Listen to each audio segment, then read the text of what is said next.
믿음의 기쁨. 빌립보서 1장 3절에서 6절입니다. 빌립보서 1장 3절에서 6절 다 함께 봉독하도록 하겠습니다. 시작. 내가 너희를 생각할 때마다 나의 하나님께 감사하며 간구할 때마다 너희 무리를 위하여 기쁨으로 항상 간구함은 너희가 첫날부터 이제까지 복음을 위한 일에 참여하기 있기 때문이라. 너희 안에서 착한 일을 시작하신 이가 그리스도 예수의 날까지 이루실 줄을 우리는 확신하노라. 아멘. 착한 일 많이 하십니까?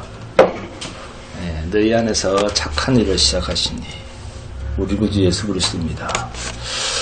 자, 기독교의 믿음이란 이 세상적 힘이나 이 세상에서 능력을 얻거나 이 세상의 문제 해결을 구하는 그런 것이 아니라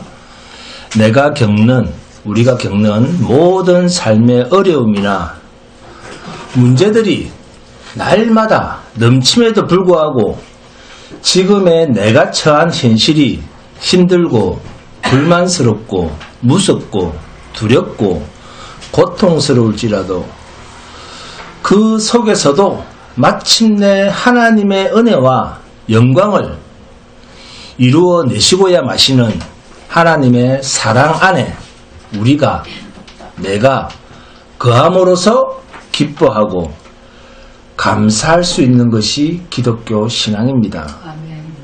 이게 기독교가 말하는 믿음입니다. 율법에 매여. 여러분, 우리는 율법의 종에서 우리를 하나님께서 끄집어 내셨다라고 하는 것을 단순히 우리를 이제 너는 네 마음대로 살아도 된다 이런 목적이 아니라 율법에 매여서 죄를 깨닫고 죄 아래 있다라고 하는 것이 심판 아래에 매여 있는 자를 끄집어내어서 이제는 그러한 존재와는 상관이 없는 자로 우리를 만들어 놓고 있다라고 하는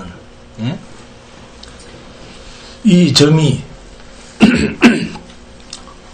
어른이 된 성년이 된 그야말로 성숙한 하나님의 아들이 되게 하셨다라고 하는 것은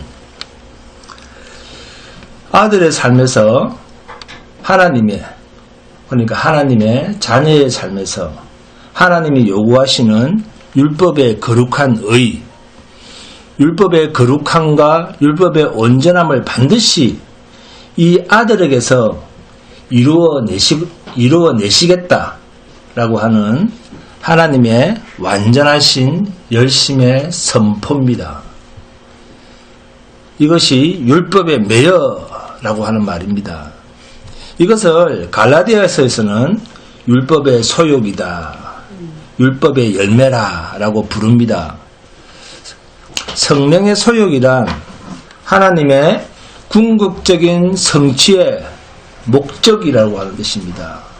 소욕, 오죽하면 하나님께서 부정적인 의미가 있는 소욕, 욕심이라고 하는 이런 말을 쓰셨겠습니까? 그만큼 하나님의 간절합니다. 그 말이죠. 그래서 갈라디아서 5장 23절에 하나님의 영이 일하심으로 성도인 자가 아들들에게 맺어내실 열매 9가지. 하나님의 율법도 금할 수 없다. 왜요?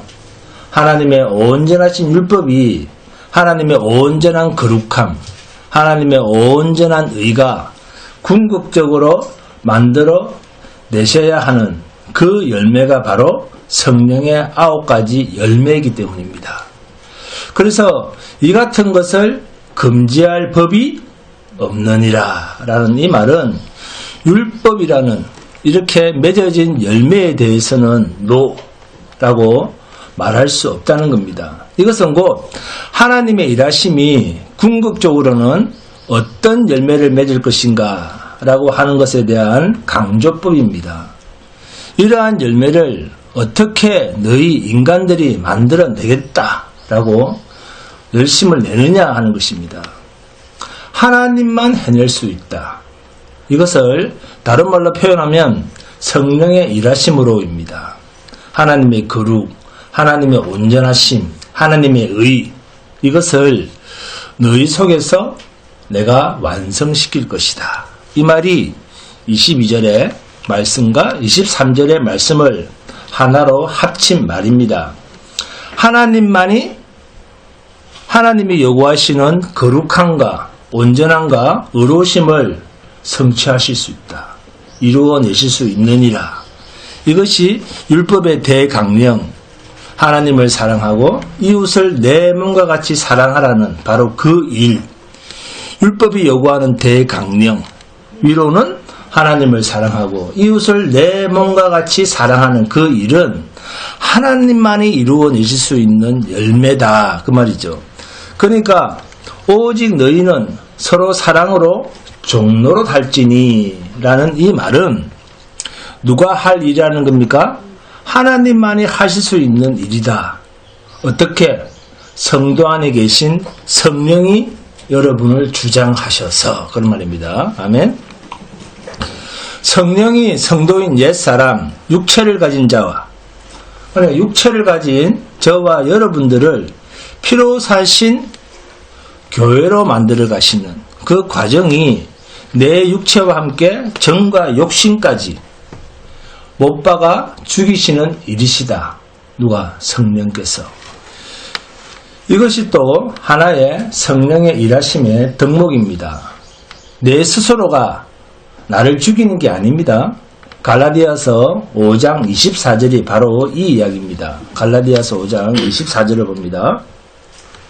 그리스도 예수의 사람들은 이 말을 무슨 말로 바꾸면 됩니까? 성령의 지배를 받는 사람들은 이렇게 바꿀 수 있죠. 성령이 내주하신 사람들은 육체와 함께 그 정욕과 탐심을 십자가에 못 박았느니라. 이제 너희는 끝났다는 겁니다. 왜? 성령이 주장을 하시니까. 절대로 살아남을 수 없다는 선언입니다. 못 박았느니라 그러잖아요. 과거 완료형입니다. 이러한 하나님의 일하심의 비밀을 누구만 압니까? 하나님이 이렇게 일하셔서 약속된 자기 백성들을 가장 하나님의 마음에 맞는 그러한 의로운 존재로 만드시는 일을 누가 한다는 겁니까? 하나님의 성령이 오셔서 하신다. 이런 마음을 누가 합니까? 하나님의 성령이 오신 자들만 이 하나님의 일하심과 하나님의 개입과 하나님의 완성하실 이 일들에 대한 진리를 깨닫게 된다는 겁니다. 인간에 있어서 하나님의 마음을 알려고 노력한다라고 해서 깨달아지고 알아가는 길이 아니다. 인간 편에서는 어찌할 수가 없다. 그래서 믿음은 하나님의 선물이라고 합니다. 빌립보서 1장 3절에서 11절까지 이 내용 속에서 우리는 생각할 것은 6절까지입니다. 자, 오늘 본문 3절에서 봐야 할 중요한 단어가 뭡니까? 감사입니다. 그죠? 4절에서는 뭡니까? 기쁨입니다. 감사, 기쁨. 5절에서는 뭡니까? 복음입니다. 6절에서는 뭡니까? 확신입니다. 동그라미를 다 쳐놓습니다. 기독교에 있어서 감사, 기쁨, 복음, 확신 이런 것들은 모두 다 기독교 신앙에 있어서 매우 긍정적이고 적극적인 내용들의 대표 단어입니다. 그런데 이 글을 쓰고 있는 바울은 지금 어디에 있습니까? 로마 감옥에 갇혀 있습니다. 감옥에서 과연 이런 말을 할 수가 있을까요? 여러분이라면 어떻습니까? 우리가 일반적으로 생각하듯이 감사 어떨 때 나옵니까? 내가 감옥에 억울하게 갇혀 있는데 감사가 나옵니까? 억울하게 갇혀 있는데 기쁨이 나옵니까? 그런데 보세요. 감사, 기쁨, 복음, 확신이라고 하는 말이에요. 감옥에 갇혀 있는데 확신을 가지고 있습니다. 그죠? 확신이 분명히 이것, 감사, 기쁨, 복음, 확신, 이것이 분명히 기독교의 형통과 관련이 되어 있는 단어라고 한다면, 지금 이 글을 쓰는 사람이 로마 옥중에 있는데, 그렇다면 인간적으로 그런 곳에서, 감옥에서 이런 형통의 단어들을 쓸 수가 있을까요? 근데 쓰고 있다는 겁니다. 현실적으로 자신이 지금 그런 단어들을 쓸 현실이 아닌데, 그럼에도 불구하고 지금 그러한 단어를 쓰고 있다는 이 바울의 현실, 이 바울의 현실에 대한 이해가 무엇일까요? 우리는 어떻게 이해를 하면 좋겠습니까? 우리는 누구에게 예수 믿으라고 권면을 할 때 제일 많이 쓰는 말이 뭡니까? 예수 믿으면 복 받는다. 예수를 믿으면 평안을 얻는다. 예수 믿으면 성공한다. 많은 성도들이 주로 이런 표현들을 즐겨 씁니다. 예수 믿으면 고난받는다. 좀 많습니다. 그래서 결론적으로 보면 그런 말에, 자, 사실상 그런 말에는 하자는 없습니다만,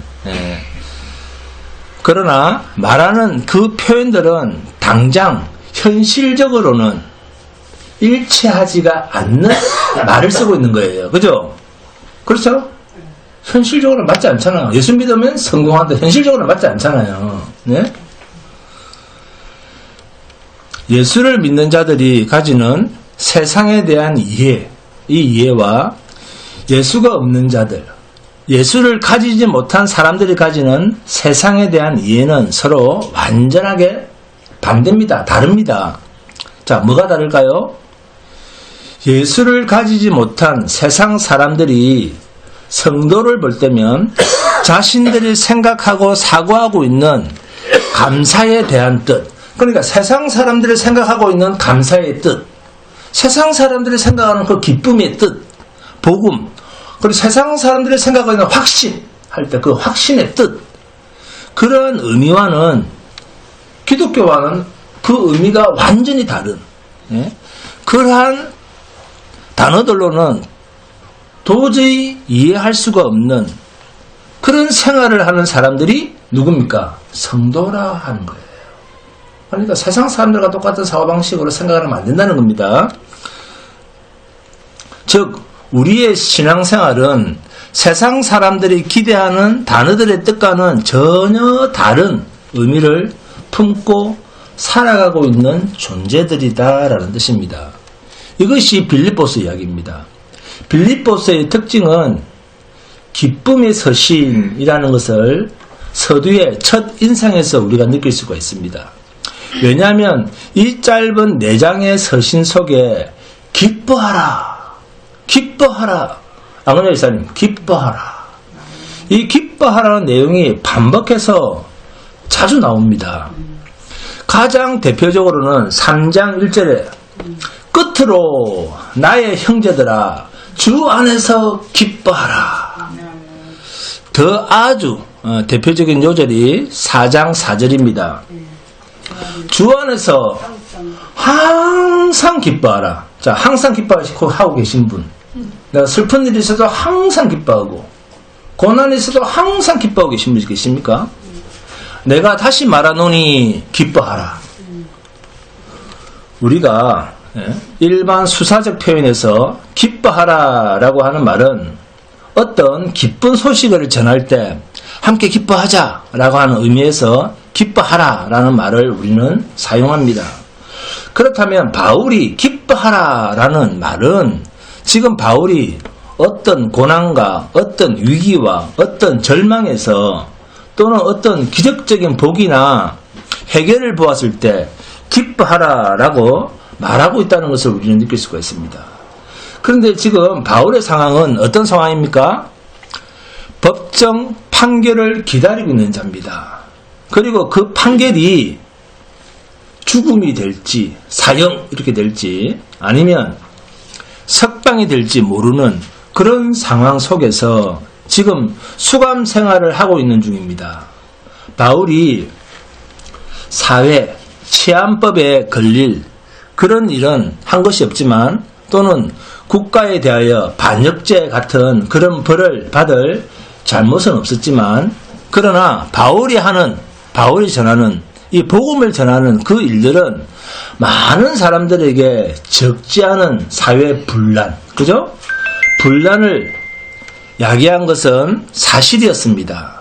주로 유대인과의 갈등이었지만 흩어져 살던 유대인들이 자기가 사는 사회, 자기가 사는 동네에서 그 지역의 유력자들 있잖아요. 그 지역의 유력자들이 되어서 거기에 있는 다른 이방 이웃들을 선동해서 바울을 공격하면서 이 바울을 고소했기 때문에 바울이 실제로 잘못한 것은 없지만 당시의 정치적, 사회적 환경 속에서 바울은 얼마든지 잘못된 희생양이 되어서 그 값을 치러야 할지 모르는 그런 상황에 바울이 처해 있습니다.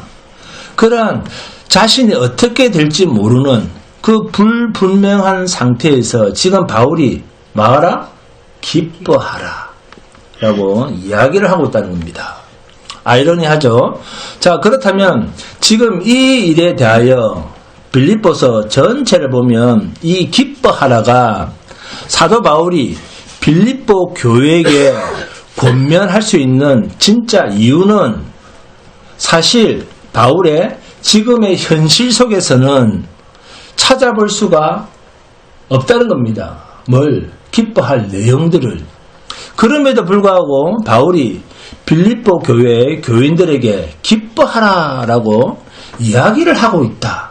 이 이야기를 하고 있다는 것은 적어도 바울 자신의 상태에 대한 자기 자신의 상태, 여기에 대한 자신의 신앙, 바울 자신의 신앙적 이해에 동참하라라고 하는 이런 이야기일 수가 있다는 겁니다. 그리고 또 다른 이유 하나는 바울이 처한 입장과 빌립보 교회가 처한 입장 사이에 어떤 동일한 경험에 있어서 그것을 재차 요구하는 것일 수도 있습니다. 자, 빌립보 교회도 신앙생활을 하는 데 있어서 어떤 현실적인 어려움이 있었습니다. 신앙생활을 하면서 자신들이 기대했던 현실적인 어떤 해답은 없고 게다가 사도 바울마저 지금 옥에 갇혀 있으니 예수를 믿는다는 것이 도대체 어떤 기대를 해야 되는 것인지, 신앙생활을 하면 어떤 약속이 있는 것인지에 대해서, 그러니까 예수님의 말씀에 대한 낙심, 이 낙심감에 대해서 사도 바울이 강하게 권면하면서 기뻐하라가 등장하고 있습니다. 빌립보서라고 하는 서신을 읽고 그저 아무 해답도 없고 아무 조건도 없이 스스로를 격려하면서 기뻐하라, 스스로 위안해라, 기뻐하라 라고 한다고 해서 기쁨을 쥐어짤 수 있는 그런 서신서가 아니죠. 빌립보서가 1차적으로 요구하고 기대하는, 그러나 세상이 요구하는 것과 다른 기독교 신앙 안에서의 기쁨에 대한 이해로 우리는 이 기뻐하라는 말의 의미를 풀어야 됩니다. 자신은 옥에 있으면서도 기뻐하라는 이러한 글을 사도 바울이 옥중에서 권면할 수 있을 정도라고 한다면 불투명한 자신의 운명을 놓고 죽을 수 있는 상황에서 빌립보 교회가 가지고 있는 어떤 어려움 속에서도 바울이 기뻐하라를 강력하게 권면할 수 있는 것은 그것이 잘 될 것이다, 잘 해결될 것이다, 현실적 결과로 내 문제가 잘 풀리고 잘 될 것이다가 아니라 우리가 볼 때 실패 같고, 바울이 전하는 그 복음이 옥에 갇혔으니까 세상적 관점으로 보면 실패 같고, 우리가 볼 때 이 복음을 전한다는 것이 가치 없는 것 같은 그런 것까지 다 포함한 하나님의 일하심에 대한 어떤 신앙적 이해라고 하는 것입니다. 이것을 바울 사도는 가지고 있다는 거예요. 지금 제가 말씀드린 이런 이야기가 신앙의 사실로서 증거하는 내용이 1장 12절 이하의 내용입니다. 빌립보서 1장 12절에서 14절 함께 봉독합니다. 형제들아, 내가 당한 일이 도리어 복음 전파에 진전이 될 줄을 너희가 알기를 원하노라. 이러므로 나의 매임이 그리스도 안에서 모든 시위대 안과 그 밖의 모든 사람에게 나타났으니 형제 중 다수가 나의 매임으로 말미암아 주 안에서 신뢰함으로 겁없이 하나님의 말씀을 더욱 담대히 전하게 되었느니라. 아멘. 사도 바울이 복음을 전하다가 이유 없이 억울하게 로마 군인에게 잡혀서 투옥되는 것을 보자 다른 사람들이 그것을 보고 담대함을 가지게 됐다 그러죠. 이상하지 않아요? 바울이 잡혀갔는데, 군인한테 잡혀갔는데 오히려 담대함을 가지게 되었다, 그렇게 말하고 있습니다. 이게 무슨 뜻일까요? 우리가 신앙생활을 하면서 겪는 현실적 어려움 중 하나는 자기에게 어려움이 찾아왔을 때는 자신에게 뭔가 잘못이 있기 때문이다, 그렇게 많이 생각을 합니다. 나한테 어떤 어려움이 생기면 내가 하나님 앞에서 뭘 잘못했길래 내가 이런 어려움이 생겼지? 이런 생각을 먼저 한다는 거예요. 내가 잘못해서 이 일이 생겼다라는 그러한 우리의 생각은 하나님께서는 우리의 잘잘못에 대해서 보상하시는 분이시다라는 잘못된 생각을 가지고 있기 때문에 그런 생각을 한다는 겁니다. 네? 상선벌악처럼 내가 잘하면 하나님이 복을 주고 내가 못하니까 벌 받았지, 그런 식으로. 그러나 내가 하나님께서 원하시는 길이 아닌 내가 어디론가 잘못된 길로 갔기 때문에 내가 불행을 자초했다라는 그러한 보편적 성도의 생각을 지금 바울의 투옥, 이 투옥으로 인하여 누군가가 그게 아니네 하면서 자신의 잘못된 사고가 깨어졌다는 겁니다. 이 이야기예요. 성공시대를 사는 한국 교회에서 목회자들을 제일 괴롭히는 문제가 뭔지 아십니까? 목회가 성공하지 못하는 이유는 누구 잘못 때문에? 목사인 당신이 잘못하고 있거나 목사 네가 뭔가 문제가 있기 때문에 교회 사람들이 많이 안 보이지 라고 하는 이런 시선입니다. 네, 우리 이런 이야기 많이 들었죠. 네, 10년 개척해서 교회 100명도 안 되면 문 닫아야지, 그런 이야기 자주 합니다. 네, 진짜 실제로 합니다. 하나님이 하시는 일에 대해서 하나님이 유일한 모든 존재의 주권자이시니까 그분의 뜻에 맞으면 당연히 성공하고 형통할 수밖에 없다라고 하는 우리의 이러한 생각은 사실 성경에는 전혀 없는 이야기입니다. 예수님도 전지전능하신 그 능력을 가지고 제자가 12명밖에 없습니다. 그 중에 한 명은 배신을 했어요. 네? 죽인 자도 살리는 능력을 가지고. 일반적으로 성경에서 복받고 잘된다는 말은 신앙적 이해하고 십자가로만 근거한 이해지, 우리가 이 세상을 살면서 보는 법칙과 보상 원리와는 전혀 다른 이야기입니다. 여기 빌립보서 1장 14절에 있는 14절에 형제 중 다수가 나의 매임으로 말미암아 주 안에서 신뢰함으로 겁없이 하나님의 말씀을 더욱 담대히 전하게 되었다. 바울이 잡혀갔는데 그걸 보고 라는 이 말은 지금은 담대히 전하는 이 다수가 실상은 본인들의 신앙생활에 어떤 보이는 증거가 없는 그 신앙생활 때문에 매일 전전긍긍하는 사람들이었다는 겁니다. 내가 정당하다면 신자된 인생이 믿지 않았을 때와는 전혀 달라야 된다라는 그런 식의 시험을 받고 있었던 사람들을 말합니다. 조금만 일이 자신의 마음대로 되지 않으면 뭔가 내가 잘못한 것은 아닐까? 내가 무엇을 틀렸기에 내 신앙생활이 이렇게 어려워지진 않았을까? 라고 생각했던 그런 사람들이 바울은 사도요 진짜 성도거든요. 그런 사람들 볼 때 바울만큼은. 그죠? 그래서 저 사람은 진짜 하나님의 종인데 진짜가 진실한 일을 하다가도 저렇게 로마 군한테 잡혀가네? 역경을 당하네? 고난을 당하네?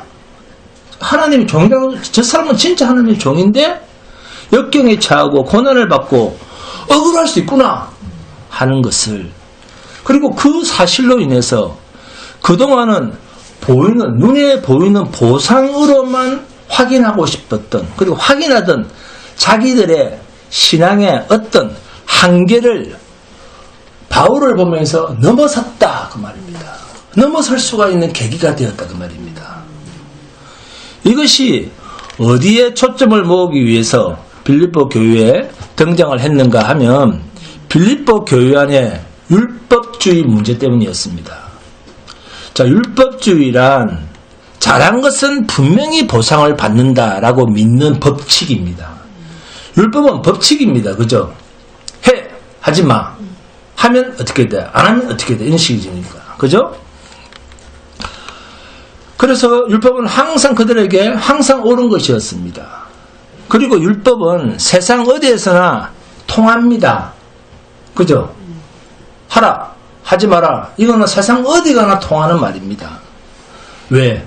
도덕과 윤리니까. 이건 사람들이 좋게 생각한다는 거예요.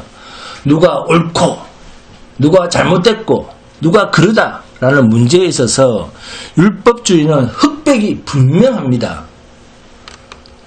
그러나 기독교 신앙은 이상하게도 내 생각에 우리 생각에는 저게 옳다 우리 인간이 저건 옳은 거야 라고 해서 그게 옳은 게 옳은 것으로 인정받지만은 않습니다. 이게 기독교죠. 기독교는 자신의 신앙의 수준과 정도에 따라서 다 다릅니다. 처음에는 우리가 다 율법주의로 들어옵니다. 옳은 게 옳은 거다. 그죠? 옳은 게 옳은 것은 도덕이고 노력입니다. 도덕적이고 노력한다는 것은 옳은 것이고 세상에서도 옳은 게 뭐냐? 그러면 성공하는 자는 그래 성공하면 베푸는 게 옳은 겁니다. 저 사람 참 괜찮다. 그러죠.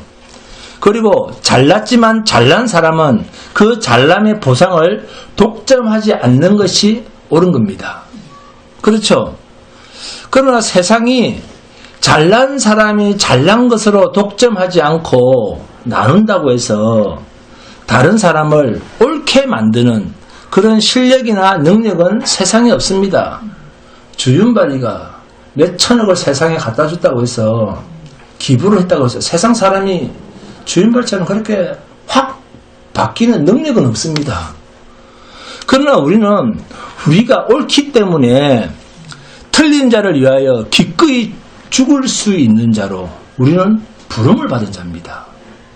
우리의 옳음은 상대방과 비교해서 내가 얼마나 바르냐, 내가 얼마나 능력이 있느냐 그런 문제가 아니라 내가 아니었으면 죽어버릴 수밖에 없고 내가 아니면 바보가 될 수밖에 없는 저런 자를 내가 어떻게 끌어안고 보호하느냐, 얼마나 내가 대신 칼을 맞느냐. 성도의 신앙은 이런 것으로 전진되어 갑니다. 그러면서 신앙의 과정 속에서도 내가 옳다는 것이 여러 번 변신을 합니다.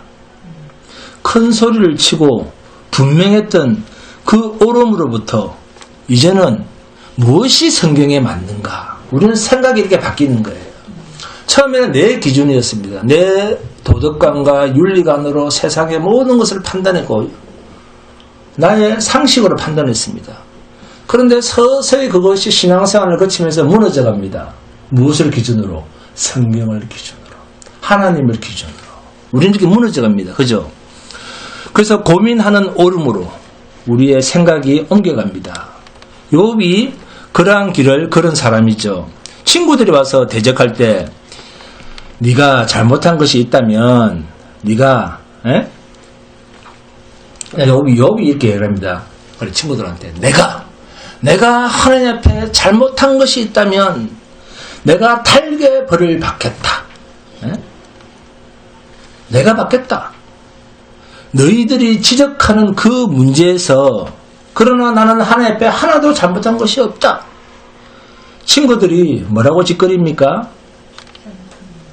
네가 말을 곧다구로 하는 것만 봐도 너는 틀렸어. 이렇게 지적을 하죠. 네? 욥기에서 다루고 싶은 내용은 겸손의 문제가 아닙니다. 그럼 뭐냐? 옳고 그름의 문제가 1차적인 관심사입니다. 욥과 새 친구와의 싸움에서 왜 옳은 게 보상을 받지 못할 뿐만이 아니라 아예 거꾸로 돼서 왜 의인이, 그냥 옳은 자죠. 옳은 건데 왜 의인이 고난을 감수해야 되느냐 이 이야기예요. 그럼 우리 상식과는 다른 거잖아요. 그죠? 옳으면 복을 받아야 되는데 왜 옳은 자가 고난을 받느냐 그 말이에요. 네? 이야기입니다. 왜 옳은 자가, 옳게 사는 자가, 정직하게 사는 자가, 의인이 고난을 감수해야 되느냐 하는 이야기입니다. 나중에 결론으로 나옵니다마는 옳다는 것은 그것보다는 큰 것이다 그 말이죠. 네, 그런 이야기입니다. 옳다는 것은 네가 생각하는 그것보다는 훨씬 큰 것이다. 이게 무슨 말일까요? 옳은 것은 틀린 자가 옳다고 우길 때, 틀린 자가 지가 옳다고 막 우기는 경우가 있죠. 이 틀린 자가 옳다고 우길 때 그래 네가 맞다라고 하는 그 경지에까지 이르는 것, 양보해 주는 것, 이게 옳다라는 말입니다. 그래 네가 맞다. 예수님의 죽으심을 생각해 보겠습니다. 네가 유대인의 왕이냐? 묻죠. 그 예수님 뭐라고 합니까? 그렇다. 인자가 영광 중에 오는 것을 너희가 볼 것이다. 그랬는데 그들 손에 그 인자가 잡혀가 죽습니다. 우리가 보기에는 그것이 옳은 것으로 드러나는 것 같습니다. 그들이 법을 쥐고 있고 판결하는 자로서 예수님의 죽으심은 당시 정치, 사회적, 윤리 판단 속에서는 예수님은 죄인이었습니다.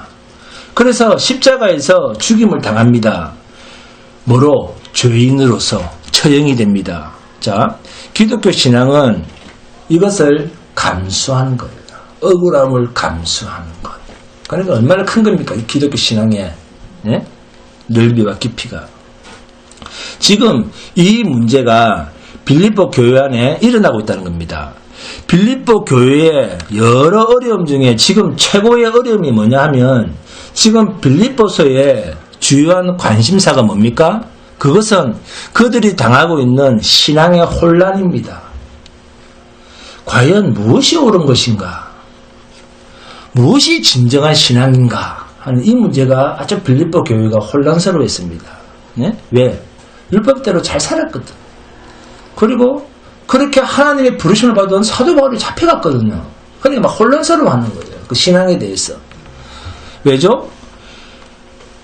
현실이 보상을 안 해준다는 거예요. 내가 하나님 앞에 그토록 열심을 내고 봉사도 하고 헌신을 했는데 나를 하나님이 보상을 해주지 않더라는 거예요. 현실에서는.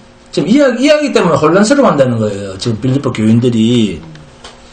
거기다가 그들을 예수를 믿게 한 빌립보 교회를 세운 하나님의 종, 누구? 바울이, 담임 목사가 잡혀서 감옥에 갇혔다는 거예요. 그 교회를 개척한 담임 목사가, 네? 빌립보 교인들은 아마 바울이 잡혀가는 것을 보고 가장 가슴 깊은 곳까지 두렵고 무서움으로 아마 덜덜덜 떨었을 겁니다. 우리도 잡혀가는 거 아니야? 이러면서. 예? 구약에 나타난 표현으로 하면 바람에 흔들리는 산림같이, 그죠? 나무같이, 선풍기 앞에서 휘날리는 머리카락같이 덜덜덜 떨었다는 거예요. 자신들의 신앙심이 아마 송두리째 흔들렸을 겁니다. 우리 담임 목사님이 잡혀가시네. 예수 믿는다는 것이 도대체 뭐지? 기독교 신앙이 뭐지? 하면서 우리는 내 잘 되려고 예수 믿었는데 이래 되는 거죠. 신앙이 송두리째 흔들리기 시작했습니다. 아무리 예수를 잘 믿어도, 아무리 내 진심을 하나님께 바쳐도, 아무리 하나님 앞에서 소원을 해도 하나님은 답이 없습니다. 우리는 직접 듣기를 원하잖아요. 그런데 하나님은 침묵하십니다. 답이 없거든요. 이 답이 없으신 하나님, 대꾸를 안 해주시는 하나님, 그리고 항상 내 옆에 있는 무시무시한 현실. 네? 그러니까 현실이 무서운 거지. 그러니까 이 무시무시한 현실은 자신의 신앙을 뿌리째 흔듭니다. 그래서 우리는 뭐 할 수가 없다? 아무도 안 오잖아요. 기뻐할 수가 없는 거예요. 그죠? 자, 거울 가지고 계신 분 계십니까? 네? 지금 여러분 얼굴이 딱 그 얼굴입니다. 네? 기뻐하지 않는 얼굴. 네? 왜? 현실과 신앙이 달라서. 네? 그래서 성도가 정신이 없습니다. 거기에 하는 이야기가 오늘 이야기입니다. 기뻐하라. 항상 기뻐하라. 왜? 복음이 뭐길래 기뻐하라는 것입니까? 그것이 빌립보서 1장 6절에 나옵니다. 너희 안에서 착한 일을 시작하신 이가 그리스도 예수의 날까지 이루실 줄을 우리는 확신하노라. 아멘? 이 이유 때문입니다. 기독교 신앙의 모든 근거와 모든 소망은 예수를 보내신 하나님으로 돌아가는 것입니다. 하나님이신 그가 우리를 붙들고 있기 때문에, 그가 성실하신 분이기 때문에, 그가 우리를 놓지 않기 때문에 우리가 기뻐하는 가장 큰 이유라는 것입니다. 우리가 그 하나님을 믿어도 되는 이유가 무엇입니까? 예수가 계시기 때문입니다. 다시 보시겠습니다. 빌립보서 1장 6절을 봅니다. 빌립보서 1장 6절 함께 봉독합니다. 시작. 너희 안에서 착한 일을 시작하신 이가 그리스도 예수의 날까지. 예수가 기독교 신앙에서 늘 등장하는 이유가 무엇인가 하면 예수라는 성육신과 그의 죽으심과 부활이 가지는 하나님이 가지신 약속의 실체와 그 정면에서 무시무시한 위력을 가지고 계시기 때문입니다. 그의 아들을 우리를 위하여 내어주사. 무슨 말입니까? 우리를 위하여 죽이시겠다는 것입니다. 로마서 8장 말씀처럼 그 아들을 아끼지 아니하시고 주신 이가 어찌 그 아들과 함께 모든 것을 은사로 주시지 아니하시겠느냐. 그래서 이 예수가 늘 하나님의 증거와 확신의 근거로서 등장을 합니다. 성경에서. 우리가 우리의 신앙을 확인하려고 하면 우리가 할 수 있는 건 뭐밖에 없습니까? 도덕성과 결과밖에 없습니다. 도덕성과 결과, 윤리, 우리는 이것만 생각합니다. 아니면 느낌입니다. 자기 느낌. 나 오늘 기뻐. 그런데 이유는 몰라. 그런데 기독교는 그런 게 아니라 그러한 나를 꿈과 과장과 포장해서 나를 끄집어내어서 이제는 한 존재의 실체로서 신앙을 가지게 하는 파워, 힘이 예수로부터 다 확인된다는 것입니다. 실제로 오신 예수, 역사 속에서 오신 예수, 우리 몸을 입으신 예수, 네? 세리 마태를 찾아가신 예수, 똥나무에 올라간 삭개오를 부르시는 예수. 유머지만 누군가 그랬답니다. 삭개오야 내려와라 그러는데 그것을 잘못 들어서 니고데모야 삭개오로 내려오라 그래라 그랬답니다. 니고데모, 삭개오, 여기서 우리 이름을 붙여서 누구야 이렇게 실제로서 자기의 자리를 하나님의 약속 속에 담아서 살아간 선조들이 우리로 하여금 우리가 지금 붙인 우리가 지금 가지고 있는 불안해하고 막막해하는 우리 신앙의 근거들이 다 무엇이었는가를 확인시켜주고 있습니다. 주양기자매 내려와 그러잖아요. 훌륭한 순교자를 들먹이고 바울이라고 하는 한 사람을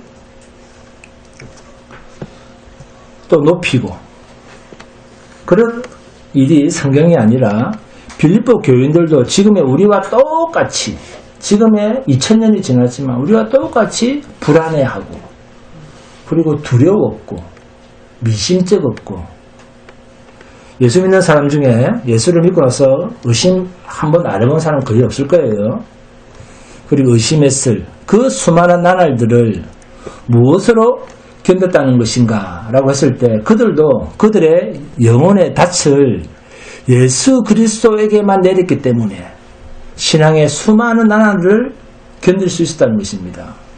이것을 빌립보서를 통해서 확인하고 있습니다. 그러니까 우리 모두가 빌립보서라고 하는 것을 쓰는 이유와 그것을 받아야 되는 빌립보 교회 교인들의 당시 정황이 우리와 거의 같습니다. 현실은. 사도 바울에 의해서 그들이 기뻐하라를 권면을 받고 그 기쁨을 미리 땡겨서 쓸 수가 있는 이 사도 바울의 신앙이라고 하는 것은 지금의 이 현실에서 일어나고 있는 일이 인생의 전부가 아니고 지금의 여러분의 현실이 인생의 전부가 아니고 지금의 그 현실을 극복하면서 이해하는 진정한 하나님의 일하심에 대한 이해, 복음의 능력에 관한 싸움이 우리 신앙의 싸움이요 기쁨이라고 하는 것입니다. 에베소서 3장으로 가시면 에베소 교회에 보내는 편지에 이런 표현이 나옵니다. 빌립보 교회에 보내는 편지와 흡사한 근거와 내용들이 등장을 합니다. 에베소서 3장 1절에서 13절을 봅니다. 에베소서 3장 이러므로 함께 봉독합니다. 1절부터 이러므로 그리스도 예수의 일로 너희 이방인을 위하여 갇힌 자된 나 바울이 말하거니와 너희를 위하여 내게 주신 하나님의 그 은혜의 경륜을 너희가 들었을 터이라. 곧 계시로 내게 비밀을 알게 하신 것은 내가 먼저 간단히 기록한 것 같으니 그것을 읽으면 내가 그리스도의 비밀을 깨달은 것을 너희가 알 수 있으리라. 이제 그의 거룩한 사도들과 선지자들에게 성령으로 나타내신 같이 다른 세대에서는 사람의 아들들에게 알리지 아니하셨으니 이는 이방인들이 복음으로 말미암아 그리스도 예수 안에서 함께 상속자가 되고 함께 지체가 되고 함께 약속에 참여하는 자가 됩니다. 이 복음을 위하여 그의 능력이 역사하시는 대로 내게 주신 하나님의 은혜의 선물을 따라 내가 일꾼이 되었노라. 모든 성도 중에 지극히 작은 자보다 더 작은 나에게 이 은혜를 주신 것은 측량할 수 없는 그리스도의 풍성함을 이방인에게 전하게 하시고 영원부터 만물을 창조하신 하나님 속에 감추어졌던 비밀의 경륜이 어떠한 것을 드러내게 하려 하심이라. 이는 이제 교회로 말미암아 하늘에 있는 통치자들과 권세들에게 하나님의 각종 지혜를 알게 하려 하심이니 곧 영원부터 우리 주 그리스도 예수 안에서 예정하신 뜻대로 하신 것이라. 우리가 그 안에서 그를 믿음으로 말미암아 담대함과 확신을 가지고 하나님께 나아감을 얻느니라. 그러므로 너희에게 구하노니 너희를 위한 나의 여러 환난에 대하여 뭐하지 말라 낙심하지 말라. 이는 너희의 영광이니라. 아멘. 무슨 이야기입니까? 예수로 인한 이방인의 구원, 아니 예수로 인한 전 인류의 구원, 예수로 말미암는 교회의 설립. 자, 교회란 뭡니까? 조직이기 이전에, 기구이기 이전에 하나님이 예수로 말미암아 불러내신 하나님의 백성들을 일컫는 명칭이잖아요. 그죠? 여러분이 교회지 않습니까? 예수 그리스도와 묶여 있다라고 하는 뜻에서 부른 호칭, 그게 교회입니다. 여러분이 예수와 묶여 있습니다. 구약에서 민족으로 구별하여 이스라엘이라 불렀던 그 신약의 호칭, 예수 그리스도를 불러내어 그리스도와 묶고 하나님의 약속을 이루어내시고야만은 그의 백성들의 호칭, 이게 교회며 예수요 성도입니다. 그래서 하나님이 이 일을 예수 안에서 확인하셨고 예수 안에서 근거하셨고 예수로 증거하셨기 때문에 우리는 뭐 할 것이 없다? 두려워할 것이 없고 무서워할 것이 없다는 것입니다. 그러니까 에베소서 3장 13절 봅니다. 그러므로 너에게 구하노니 너희를 위한 나의 여러 환난에 대하여 낙심하지 말라. 이는 너희의 영광이니라. 아멘. 자, 근데 여러분 이게 말이 됩니까? 걱정하지 마라가 아니라 너희의 일은 너희의 영광이니라. 환난에 대하여 낙심하지 말라. 이는 너희의 뭡니까? 영광이니라. 그래서 제 생각에는 목회자가 건강하다고 하는 것은 사실 좀 질 떨어지는 이야기입니다. 저는 그렇게 생각을 합니다. 어려움을 느낀다는 것은 세상에 공격을 온몸으로 받고 있다라고 하는 표현입니다. 그죠? 내가 어려움을 당하고 있다. 무슨 말입니까? 나는 세상으로부터 공격을 당하고 있는데 그것을 온몸으로 당하고 있다. 그 말이잖아요. 네? 그럼에도 불구하고 우리는 멀쩡합니다. 멀쩡하다는 것도 수상한 겁니다.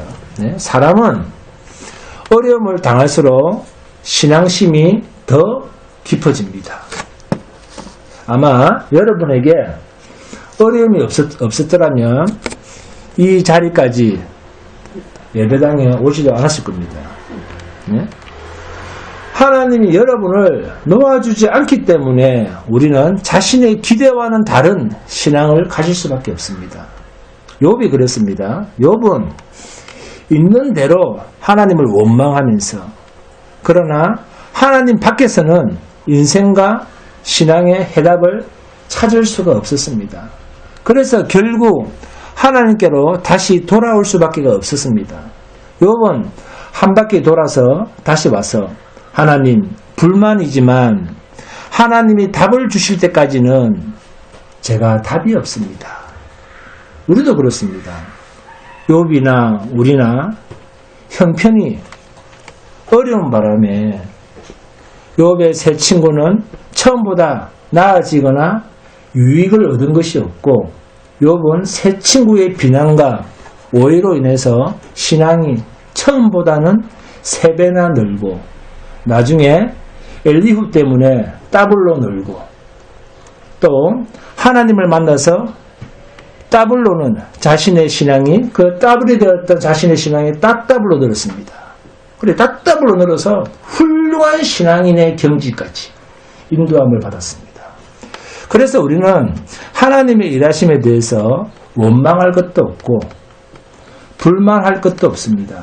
이것을 성경이 가르쳐주고 싶다는 것입니다. 그래서 우리가 신앙 공동체로 살면서, 교회로 살면서, 또는 현실에 묵인한 이 사회인으로서, 그리고 현실에 묶인 한 사람의 사회인으로서 우리가 당하는 모든 답답한 일에 대하여, 낙심할 일에 대하여 우리가 절망할 필요도 없다는 것을 이 성경을 통해서 발견하게 됩니다. 우리가 믿음의 공동체 안에서 일어나는 가장 큰 답답함은 서로 분명하기를 바란다는 것입니다. 우리는 그런 점이 많죠. 그러나 그건 다른 문제입니다. 하나님께서 개인 어느 한 사람을 신앙의 어떤 자리까지 인도하는 과정은 우리 각자가 서로가 다 다릅니다. 1, 2, 3, 4, 5, 6, 7, 8 이렇게 신앙생활이 성장하지 않습니다. 우리 각자의 순서가 다 다르게 오고 관심이 다 다르게 와서 그러나 결국 우리 모두가 다 어디로 가는가? 예수 안에서 다 이루어지고 다 묶입니다. 내 관심, 내 확신, 내 분명함이 아니라 예수 안에 있는 예수로 인하여 묶으심, 예수로 인한 약속, 예수의 일하심에 신실하심으로 우리는 다 묶이게 되어 있습니다. 그래서 이것은 믿는 자들만의 문제가 아니라 우리가 교회를 다스리고 우주와 역사의 주인이신 하나님을 온전히 기억할 때 나라와 현실, 시대, 사회, 우주의 주관자는 하나님이심에 대한 바른 믿음을 가질 때에만 우리에게는 참 기쁨이 있습니다. 그리고 그것은 현실적으로 보상받는 기쁨이 아닙니다. 땀나고 아슬아슬한 것입니다. 우리 인생의 자체에 대해서 예수 그리스도를 향한 이 믿음을 가지고 우리가 넉넉한 마음을 가지고 살아야 됩니다. 이것이 바울이 말하는 기쁨이요, 감사요, 확신이요, 복음의 무시무시한 하나님의 힘입니다. 여러분의 신앙은 바로 그러한 근거 위에 예수의 터 위에 있다는 것을 믿으시기 바랍니다. 그래서 여러분의 삶과 여러분의 믿음과 여러분의 현실을 예수 안에 계시는 하나님의 힘에 여러분의 인생을 온전히 묶어서 언제나 기쁨, 감사, 언제나 복음, 예수 그리스도의 힘의 승리와 기쁨과 감사가 넘쳐나는 그런 성도가 되시기를 주님으로 축원드립니다. 두 번 다소합니다. 찬송가 54장입니다.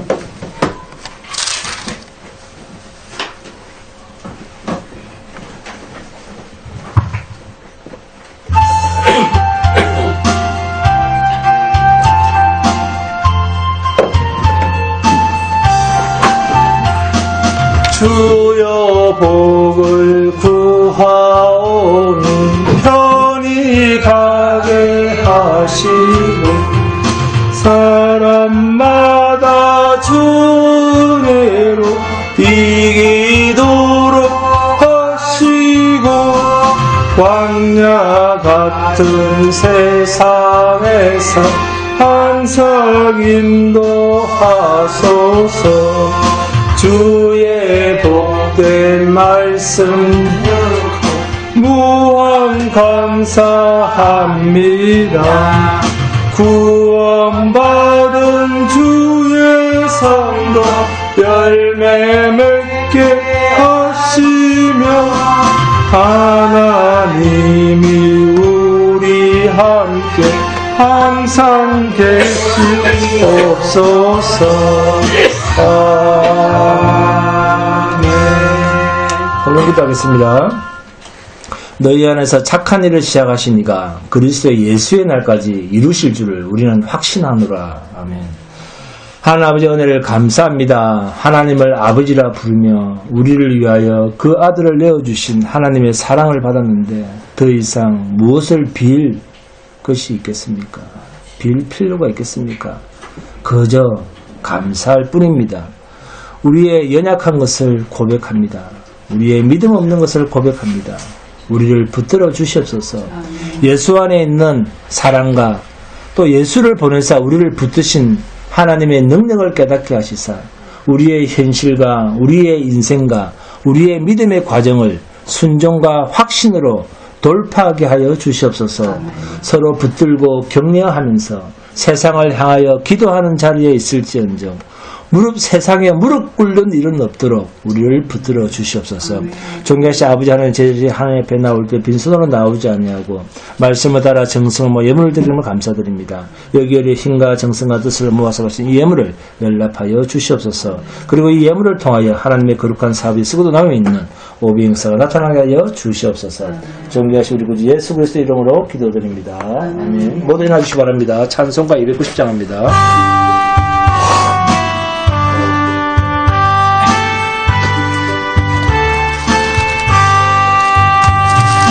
우리 우리는 주님을 늘 배반하나 내 주 예수 여전히 날 부르사 그 참되신 사랑을 베푸시나니 내 형제여 주님을 곧 따르라 주 널 위해 비네 주 널 위해 비네 주 널 위해 비네 항상 비시네 주께서 풍성한 은혜를 내려 내 영혼이 나날이 복받으니 주 예수를 너희도 구주로 섬겨 곧 따르면 풍성한 복 받겠네 주 널 위해 비네 주 널 위해 비네 주 널 위해 비네 항상 비시네 무거운 짐 지고 애타는 인생 주 예수께 돌아와 고시어라 내 주 예수 너희를 돌보실 때에 참 복납다 네가 넘치겠네